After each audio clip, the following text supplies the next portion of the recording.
¿Qué tal? Esto es Escena Internacional, podcast producido por Comité, ya no Comité de Lectura, con la colaboración de Rodolfo Sánchez Aizcorbe.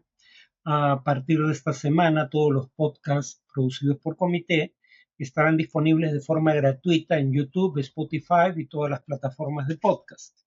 La primera noticia de hoy, 27 de febrero, es que se realizó una gran manifestación en Brasil en favor de Jair Bolsonaro, por razones que mencionaré en un minuto. Eh, Según observadores independientes del grupo de investigación de la Universidad de Sao Paulo, habrían participado unas 185.000 personas. Según la policía militar, la manifestación habría sido aún más grande. Bolsonaro rechazó que él y sus partidarios intentaran un golpe de Estado cuando estos últimos, eh, bajo auspicio suyo, asaltaron los edificios de los tres poderes del Estado en la plaza homónima de Brasilia. ¿Qué es un golpe?, se preguntó Bolsonaro. Son tanques en las calles, son armas, es conspiración. Nada de eso se hizo en Brasil.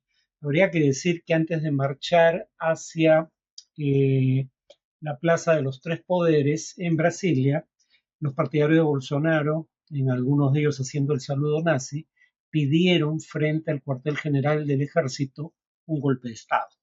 O sea, se intentó, no tuvo éxito, pero no es que no intentaran. También pidió Bolsonaro a los legisladores que amnistiaran a los condenados por esos hechos. Un momento del evento ondeó la bandera israelí, y como hacían algunos de los manifestantes presentes en la Avenida Paulista, en desacuerdo con las declaraciones del presidente Lula, que comparó la ofensiva israelí con el genocidio nazi, aunque habría que decir que quien señaló que había suficiente evidencia como para hablar de un caso plausible de genocidio en Gaza fue la Corte Internacional de Justicia. No fue Lula el primero en decirlo. Ahora, Bolsonaro tiene prohibido aspirar a cargos públicos hasta 2030 debido a que tiene dos condenas por abuso de poder, y el 8 de febrero además se le prohibió salir del territorio tras una operación policial contra varios de sus colaboradores cercanos, más de una docena, entre exministros y militares de alto rango. Eh, la segunda noticia es que Milei y Trump coincidieron en la Conferencia de Acción Política Conservadora que se realiza todos los años en Washington, Estados Unidos. Fue durante el tercer día de la conferencia, ya había menguado la presencia de participantes. Esta conferencia se lleva a cabo desde 1974 y hasta hace unos años. Era un evento que solo congregaba militantes conservadores estadounidenses, pero en años recientes se ha convertido en un espacio de convocatoria internacional. Minutos antes del encuentro con Trump, Milei dijo que no nos vamos a rendir en volver a hacer Argentina grande nuevamente, parafraseando al propio Trump. También participó Bukele, la primera vez que él mismo se coloca voluntariamente en este sector del espectro político. Y participó Eduardo Bolsonaro, hijo del presidente brasileño al que nos acabamos de referir, así como Steve Bannon, ex asesor de Donald Trump, y Santiago Abascal, presidente del partido español Vox. Abascal también dijo que su lucha es por, cito, hacer a España grande de nuevo. Bueno, la última vez que fueron grandes fue cuando se convirtieron en potencia colonial. No les deseo suerte en ese propósito. Y luego agregó Abascal: tenemos una gran batalla por delante para hacer Occidente grande de nuevo, y quiero decir que deben tener la seguridad de que los patriotas españoles estamos preparados para pelear junto a los patriotas americanos.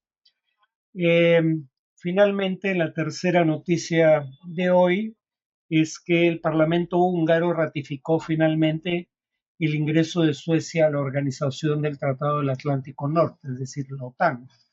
Esto pone fin a 18 meses de incertidumbre. La votación fue muy amplia, 188 votos a favor y 6 en contra. La iniciativa se había estancado en el Parlamento húngaro por oposición de legisladores del partido gobernante Fidesz.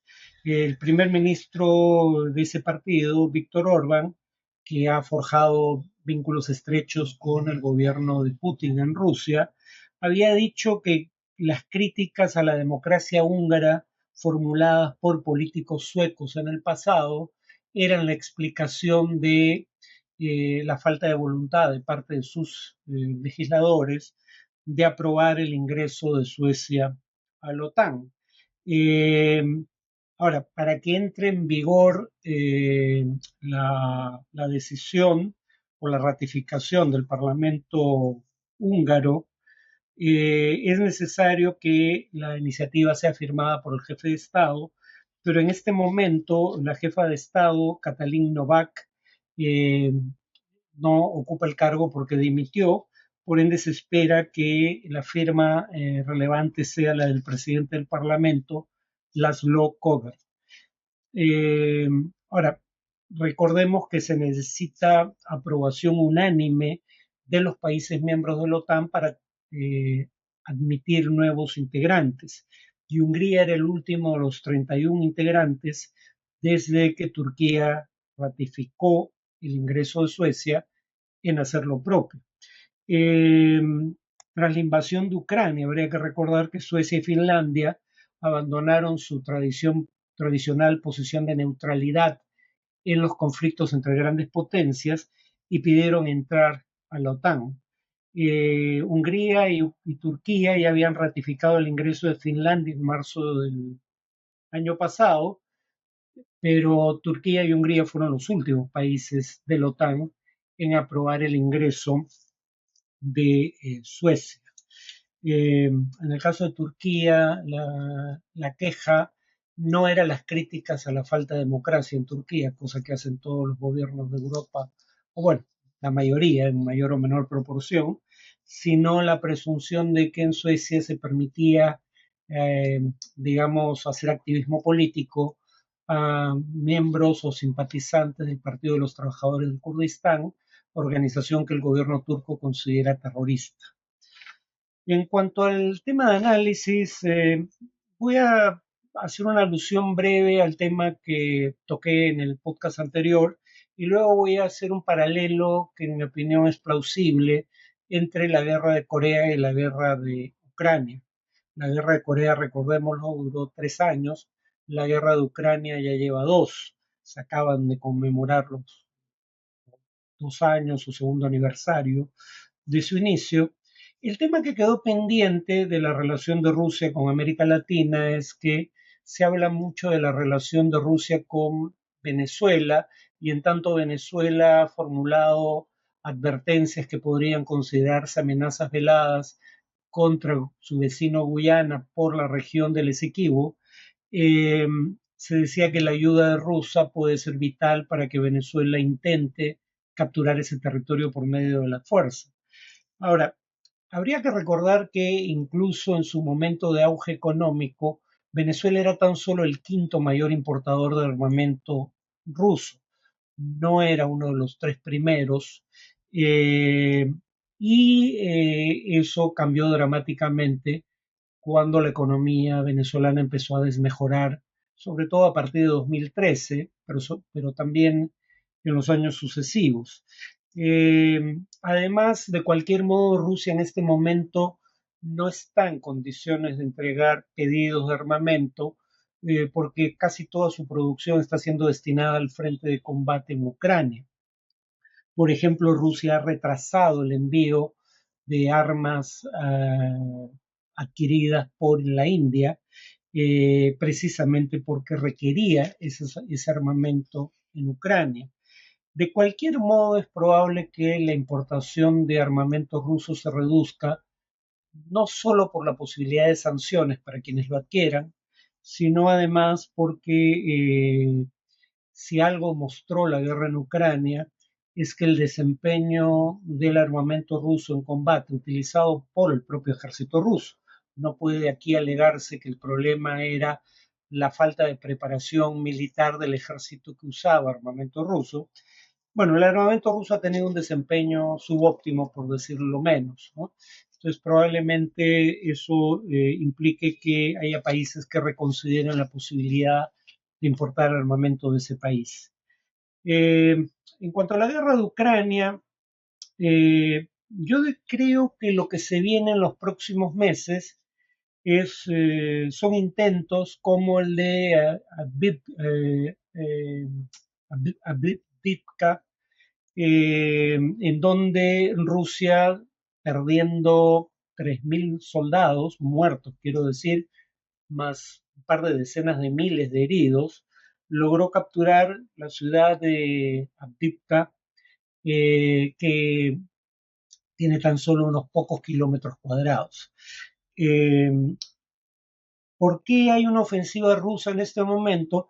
Recordemos que por el veto de Hungría, eh, la Unión Europea no pudo aprobar hasta hace muy poco eh, el paquete de ayuda a Ucrania de 50.000 millones de euros que se había propuesto hace ya un tiempo. Y de cualquier momento, aunque ahora ya se aprobó ese paquete de ayuda, la mayor parte de la ayuda no es militar, sino económica, y si se decidiera dedicar más fondos a ayuda militar, Europa probablemente no tenga en este momento la capacidad de construir suficientes municiones de artillería para abastecer las necesidades de Ucrania. Entonces, por un lado, la ayuda europea que empieza a fluir hacia Ucrania tiene un muy pequeño componente militar. La ayuda estadounidense, que es un poco más grande que la ayuda europea y que sí tiene un componente fundamentalmente militar, aún no es aprobada por el Congreso de los Estados Unidos. Eh, los Estados Unidos, por ende, repito, no aprueban aún el envío de 60.000 millones de dólares en ayuda a Ucrania, la mayor parte de la cual es ayuda militar. Creo que Rusia ve en estos hechos una ventana de oportunidad para lanzar ofensivas, pero si Avdiivka es un antecedente de lo que viene, eh, probablemente esta ofensiva no tenga avances dramáticos, sino de pueblos relativamente pequeños, como ya mencionado, en la región del Donbass. Eh, en todo caso, creo que lo más probable es que la guerra haya entrado en una fase de desgaste y aunque en general puede decirse a juzgar por el desempeño de ambos ejércitos, aunque en general Ucrania parece actuar merced al apoyo occidental, con mejor inteligencia y con armamento más preciso y de mayor alcance en promedio, eso no va a compensar, creen muchos, el hecho de que Rusia cuenta con muchos más soldados disponibles no solo en el frente, sino para enlistar, con mucho más capacidad de producción de armamento y con mucha mayor capacidad de producción, sobre todo, de municiones de artillería. Rusia en este momento se ha convertido en una economía de guerra casi literalmente y produce más municiones de artillería que toda la OTAN combinada. Y ese es un problema para Ucrania, porque la OTAN, incluso cuando se apruebe el paquete de ayuda americano, si es que ocurre, no va a poder abastecer de suficiente munición de artillería a Ucrania. Claro, el propósito nunca fue igualar la cantidad de municiones que tiene Rusia, pero por lo menos que la diferencia no sea de 10 a 1, como establecen algunos cálculos en el presente. Ahora, ¿por qué digo que hay un paralelo que podría hacerse entre la guerra en Ucrania y la guerra en la península coreana, que va del 50, 1950-1953? Por dos razones fundamentales. Si ustedes ven mapas de lo que fue la guerra en Ucrania, perdón, de la guerra en Corea, en Ucrania es bastante menor este paralelo, pero en todo caso en alguna dimensión se da. Uno tiene en Corea un primer avance fulminante de Corea del Norte, que no solo captura la capital de Corea del Sur, Seúl, sino que avanza hasta el sur de Corea de Corea del Sur, valga la redundancia, y el único reducto que queda en manos de las tropas sudcoreanas es Pusan. Luego ingresan tropas norteamericanas, en general tropas con auspicio de la ONU, pero en donde tres cuartas partes, cuando menos, de los combatientes eran soldados estadounidenses, cosa que subestimó como posibilidad Corea del Norte, y tras la invasión inicial de Corea del Norte a Corea del Sur en junio, y la caída de la capital y la mayor parte del territorio sudcoreano en manos del ejército norcoreano hacia septiembre, agosto, septiembre de 1950. En 1950, en septiembre, las tropas lideradas por Estados Unidos lanzan una contraofensiva tan fulminante que en octubre habían recuperado en menos de un mes todo el territorio sudcoreano, y ese mismo mes, por sugerencia del general Douglas MacArthur, pero iniciativa que es aprobada por el presidente Harry Truman, Estados Unidos decide pasar a la ofensiva y captura Pyongyang, la capital de Corea del Norte, y avanza prácticamente hasta el río Amarillo, que fija la frontera entre Corea del Norte y la República Popular China, bajo la presunción hecha explícita en su momento por el secretario de Estado de los Estados Unidos, de que China entendía que Estados Unidos no tenía intenciones hostiles hacia su territorio y que solo iba a atacar territorio norcoreano. Como sabemos en retrospectiva, China sí pensó que la caída de Corea del Norte no solo eliminaba la presencia de un territorio de contención entre el territorio chino y el de potenciales enemigos, sino que implicaba la posibilidad de un ataque sobre China e interviene en la guerra de Corea. Eh, y en octubre de 1950, como digo, China entra en la guerra. En enero recapturan Seúl brevemente, pero hacia julio, a más tardar, de 1951, el frente se estabiliza en el paralelo 38. Entonces, acá hay un primer paralelo con Ucrania, ¿no? Primero, el avance que parecía arrollador sobre Seúl, la capital de Ucrania, de Rusia, que finalmente es contenido por Ucrania. Luego, una contraofensiva relámpago ucraniana, que aunque no recaptura una gran proporción del territorio perdido a inicios de la guerra, sí recaptura en poco tiempo parte de sus territorios. Y luego hay un estancamiento, como el que vemos ahora. Y la advertencia de la guerra de Corea es que casi todos los avances y retrocesos se produjeron eh, en menos de un año.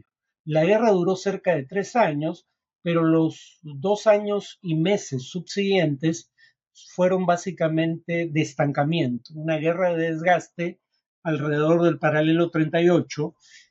Me temo que eso podría estar ocurriendo en este momento en Ucrania. O sea, Ucrania podría estar entrando a una guerra de desgaste, o ya entró, creo, de hecho, con Rusia, en donde probablemente, salvo que nunca se apruebe la ayuda norteamericana, pero de aprobarse la ayuda norteamericana, el riesgo es que los frentes se estanquen por un par de años antes de que las partes decidan de que ya no tienen nada más que conseguir por la vía de las armas y lleguen, igual que en Corea, me temo, a un armisticio, a un cese al fuego de duración indefinida, pero lo que pone fin a una guerra no es un cese al fuego, sino es un acuerdo de paz.